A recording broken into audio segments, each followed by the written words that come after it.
Hi everyone, my name is Preeti and I am your economics educator. So, we are going to start the chapter Indian economy on the eve of the independence. Okay? So, इस chapter को start करने से पहले ना information जान लेते हैं, वो भी दो. The first one is that the chapter से कम 4 MCQ बहुत important है, that will definitely come in your exam, okay? And सबसे important बात कि जो chapter है ना वो पूरी Indian economy का base है, तो जानना बहुत important है. ओके सो इस चैप्टर को स्टार्ट करने से पहले मैं आपसे ये पूछना चाहती हूँ, क्या आपने कभी सुना है कि जो हमारी दादियाँ होती हैं, दादी थी हमारी, हमारे पापा मम्मी थे, वो कहा करते थे कि जो इंडियन इकोनॉमी है ना वो सोने की चिड़िया थी. लेकिन ऐसा क्या हुआ कि इंडिपेंडेंस तक आते आते सोने की चिड़िया में पार्टीशन हो गया. सोने की चिड़िया जो थी उनके पास खुद के लिए खाना नहीं बचा, हमें बाहर से इम्पोर्ट कराना पड़ा, है ना. अमेरिका से हम लोग इंपोर्ट कराते थे अपना फूड. यस, तो इसकी पूरी जर्नी कि किस तरीके से हमारी सोने की चिड़िया जो थी उसको खाना तक इंपोर्ट कराना पड़ा, ऐसा क्या हुआ, क्या क्या चीज़ें हुई, इनके बारे में हम आज डिस्कस करेंगे. आज का चैप्टर है कि ब्रिटिशर्स जो इंडिया में आए थे अपना ट्रेड करने, हमें अपना कॉलोनी बनाने, इन सब को हम आज डिस्कस करेंगे. So let's get started. सबसे पहले यहाँ पे हमारी स्लाइड में कॉलोनियल रूल. ऑल्दो हमने क्लास 10th में इसे अच्छे से पढ़ा है, but now you need to understand कि कॉलोनियल क्या होता है. आपने कभी देखा होगा कि किसी गांव में एक बहुत ज़्यादा रिच इंसान है, उसके अंदर बहुत सारे गरीब लोग काम करते हैं, है ना. तो जो गरीब लोग उसके अंदर काम करते हैं वो उस पावरफुल इंसान से बहुत डरते हैं, राइट. इसी तरीके से उस टाइम पे भी ब्रिटेन काफ़ी पावरफुल था. तो ब्रिटेन ने क्या किया, जो वीक कंट्रीज़ थी, जो कंट्री इतनी अच्छे से प्रोग्रेस नहीं कर रही थी, कंट्रीज़ जो कि जिनके पास वेपन्स अच्छे नहीं थे, उनको अपनी कॉलोनी बनाना स्टार्ट कर दिया. और अपने बेनिफिट के लिए वो उन कंट्री में जाते और उनके रिसोर्सेज को ड्रेन करना स्टार्ट कर देते. वो वीक तो थी ही और वीक कर देते, ठीक है. तो कॉलोनियल रूल मतलब होता है कि कोई पावरफुल कंट्री जो है वो क्या करती है, किसी वीक कंट्री के पास अपने पावर को स्टैब्लिश करती है. वो वीक कंट्रीज को क्या करेगी, अपने पास वीक कंट्रीज को अपने अंडर कंट्रोल करेगी, right. So this is known as a colonial rule. Now move to the next slide which is about stagnant economy.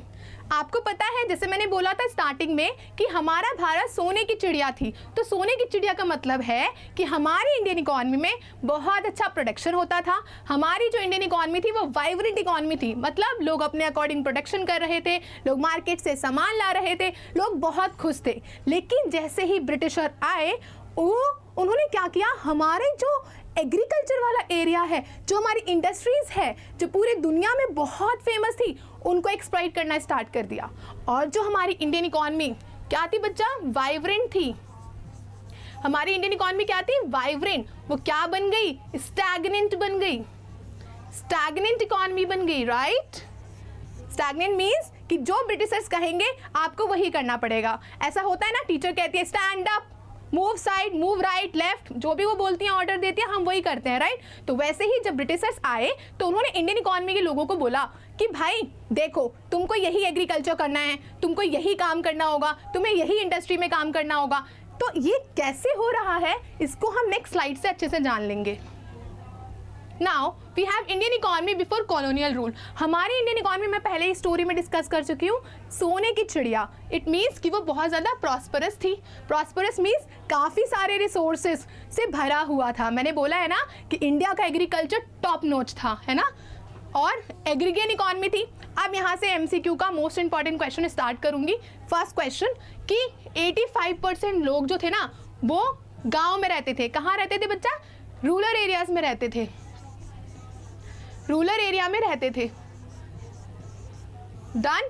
85% लोग कहाँ रहते थे, एग्रीगेन इकोनॉमी में रहते थे.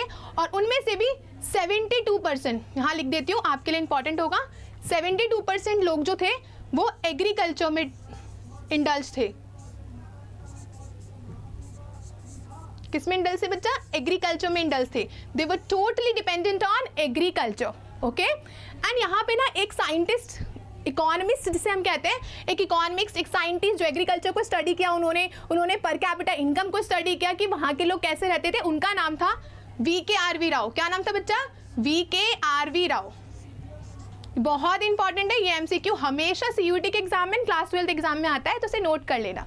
VKRV राव ने क्या स्टडी किया बच्चा कि कितना इंडियन इकोनॉमी में प्रोडक्शन बढ़ रहा है ईयर बाय ईयर। ओके, सो इन्होंने बोला कि 2% से हमारी जो GDP है वो ग्रो कर रही है, एंड मोस्ट इंपॉर्टेंट 2% से GDP ग्रो कर रही है, एंड 0.2% से क्या ग्रो कर रहे हैं बच्चा? Actually 0.5, let me erase it,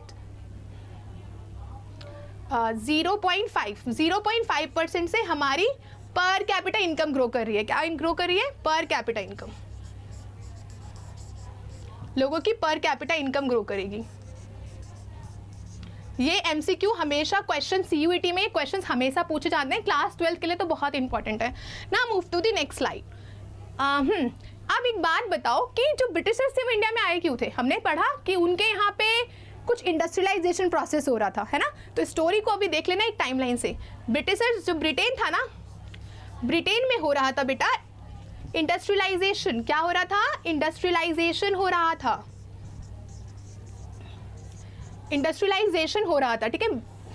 Britain में क्या हो रहा था? इंडस्ट्रियलाइजेशन हो रहा था। अब इंडस्ट्री खोली है तो मुझे प्रोडक्ट बनाने के लिए कोई सामान चाहिए, लेकिन अगर मेरी कंट्री में वो सामान अवेलेबल ही नहीं है तो मैं कहाँ जाऊँगी? मैं दूसरे कंट्रीज के पास जाऊँगी ना। तो उसी तरीके से जो ब्रिटिशर्स थे उन्होंने देखा कि इंडिया इतना सुंदर country, oh my God, India इतना ब्यूटीफुल कंट्री। ऐसे होता है जब हम किसी पड़ोसी को देखते हैं कि वो कितना रिच है तो उनके घर पे जाके हम स्टार्ट कर देते हैं बेगिंग करना। हम नहीं करते, हमारे पड़ोसी हमारे घर पे करते हैं, राइट।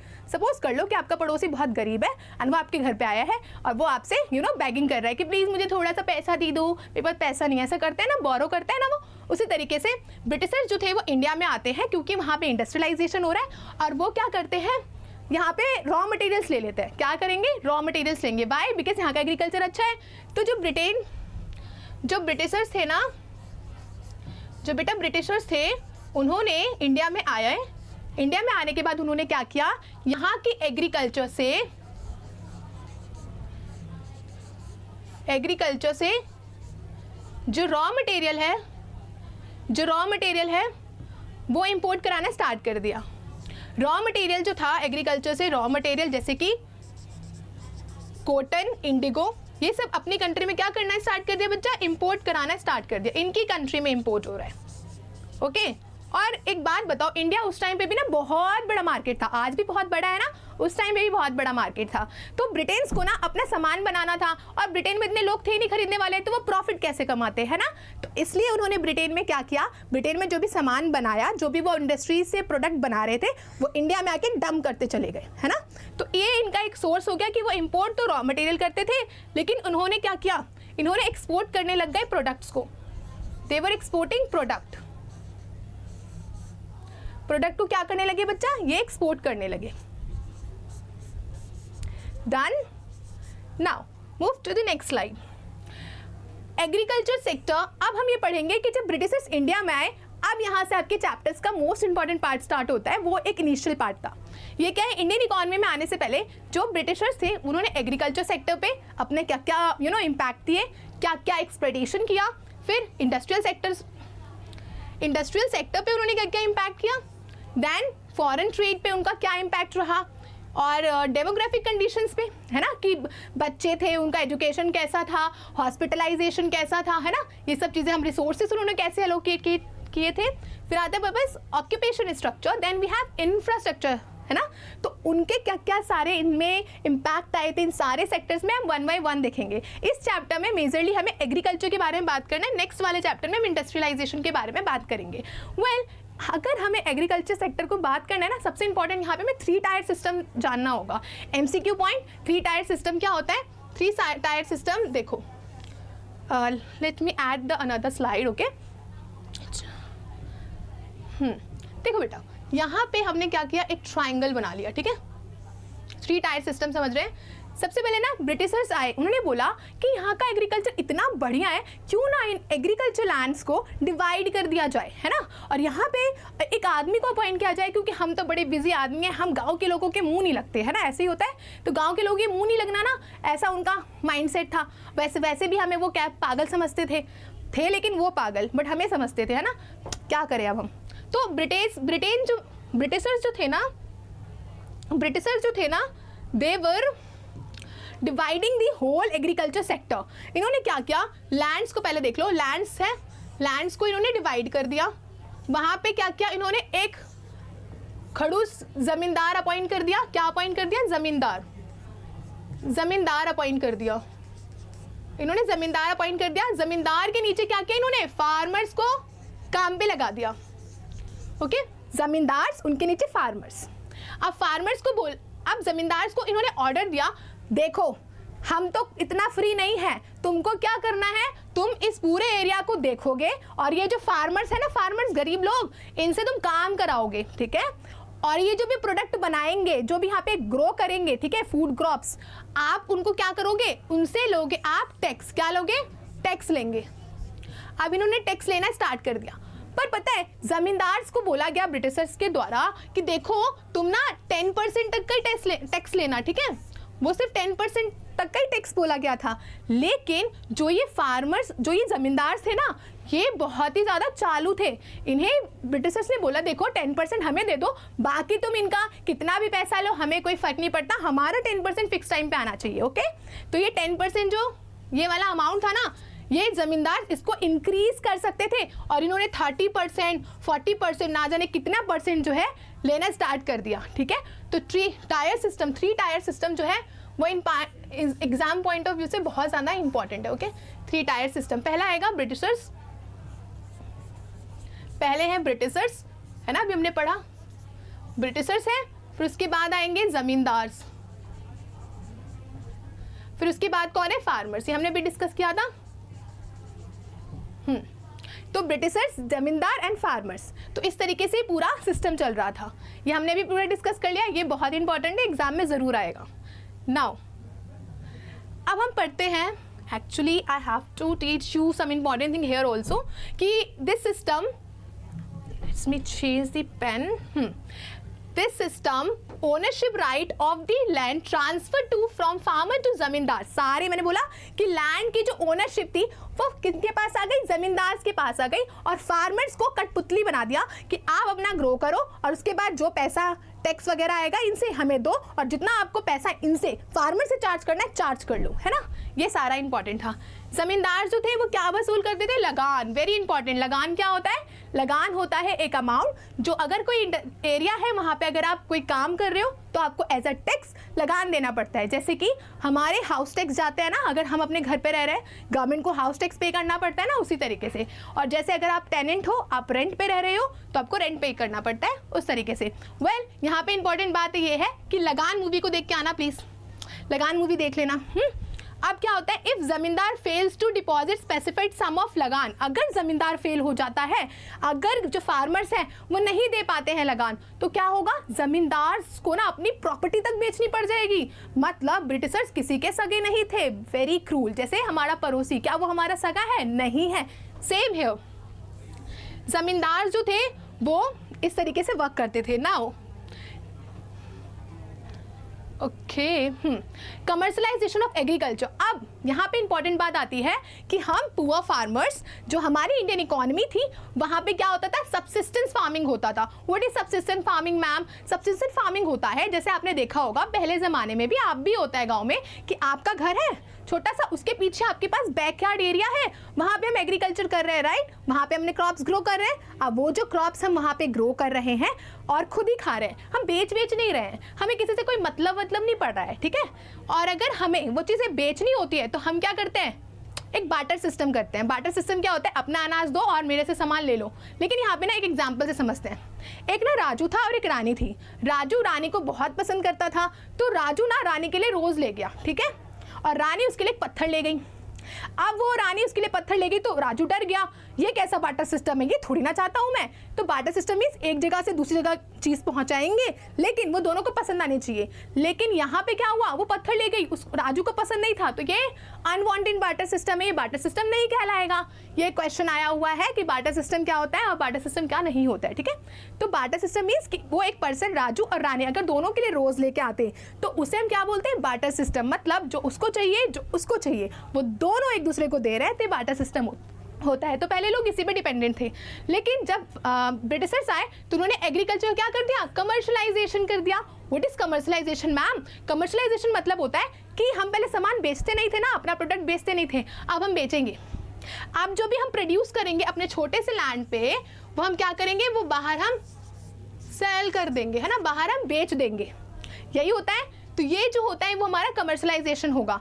मैम कमर्शलाइजेशन में बहुत इंपॉर्टेंट बात ये है कि नॉर्मल प्रोडक्ट्स नहीं बनाते थे, लाइक जो हम दाल वगैरह ग्रो कर रहे हैं, राइस ग्रो कर रहे हैं, वो नहीं। क्योंकि ब्रिटिशर्स को ना 4 चीज़ें बहुत इंपॉर्टेंट थी। पहला Indigo, jute, cotton and other जो प्रोडक्ट्स होते हैं जो उनके इंडस्ट्रीज में बहुत ज़्यादा हेल्पफुल थे, वो सारी चीज़ें। वो अदर प्रोडक्ट में सारे जो भी अदर रॉ मटेरियल्स आएंगे वो इंक्लूड हो जाएंगे, ठीक है। तो कैश क्रॉप्स क्या होता है मैम? कैश क्रॉप होता है बच्चा वो क्रॉप्स जिनके बदले में हमें मनी मिलता है। देखो कैश है ना, तो कैश क्रॉप मीन्स वो खुद के लिए नहीं, ब्रिटिशर्स के लिए। ये होता है हमारा जूट और इंडिगो। देखो यहाँ पे मैंने इंडिगो की भी इमेज लगाई है ना, आप यहाँ से देख सकते हो। Where is indigo? यहाँ नहीं है, वो मैं बता देती हूँ। एक पर्पल कलर का फ्लावर होता है, उसके ऊपर वो इंडिगो होता है। एंड वो जो पर्पल कलर का फ्लावर होता है ना, उसको निकाल एक्सट्रैक्ट करके हम क्लोथ वगैरह को कलर करने के लिए, डाई करने के लिए यूज़ करते हैं। ओके, तो यहाँ पे देखो ब्रिटिशर्स ने क्या क्या हम अपनी इंडस्ट्री में यूज़ करने के लिए यहाँ के जो फार्मर्स थे ना, उनको बोला देखो भाई सब्सिस्टेंस फार्मिंग छोड़ दो, यहाँ पे तुम कैश क्रॉप्स करना स्टार्ट कर दो। कैश क्रॉप मीन्स कि आप एक लैंड पे सामान बनाओ, हम तुमको पैसा देंगे और ये सारा सामान हम अपनी इंडस्ट्री में यूज़ करेंगे और आपको उस इंडस्ट्री से बना हुआ प्रोडक्ट बेच देंगे। यही कर रहे थे ये, क्योंकि इनको मार्केट भी चाहिए था। नाउ अब ये बात बताओ, मैंने आपको पहले ही बताया था कि ज़मींदार 3 टायर सिस्टम बताया था, है ना। तो एक ज़मींदार है, ठीक है। ज़मींदार जो थे ना भाई, वो बहुत क्रूल थे, बहुत ही बुरे थे। ज़मींदार कैसे थे? बहुत ही बुरा था और स्माइल करता रहता था। वो तो खुशी रहेगा ना, लेकिन देखो उसकी भी कोई प्रॉब्लम थी ना, उसको भी तो पैसा देना ही था ना ब्रिटिशर्स को। देखो जो ज़मींदार थे ना बच्चा, वो फार्मर से पैसे तो ले लेते थे। फार्मर से क्या लेते थे?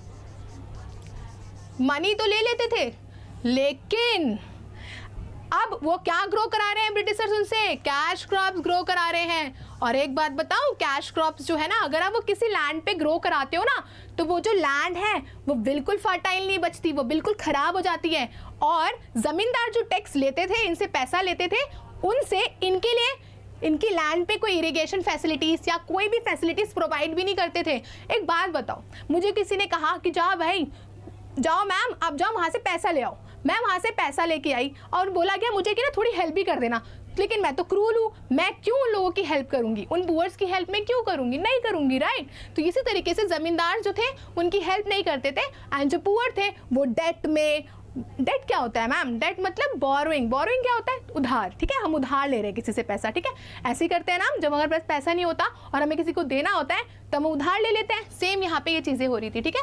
अब फार्मर्स की कोई हेल्प नहीं हो रही है, इन पे काफ़ी सारा क्या है बच्चा? इन पे काफ़ी सारा डेट है। क्या है? इन पे काफ़ी सारा डेट है। डेट मीन्स कर्ज है।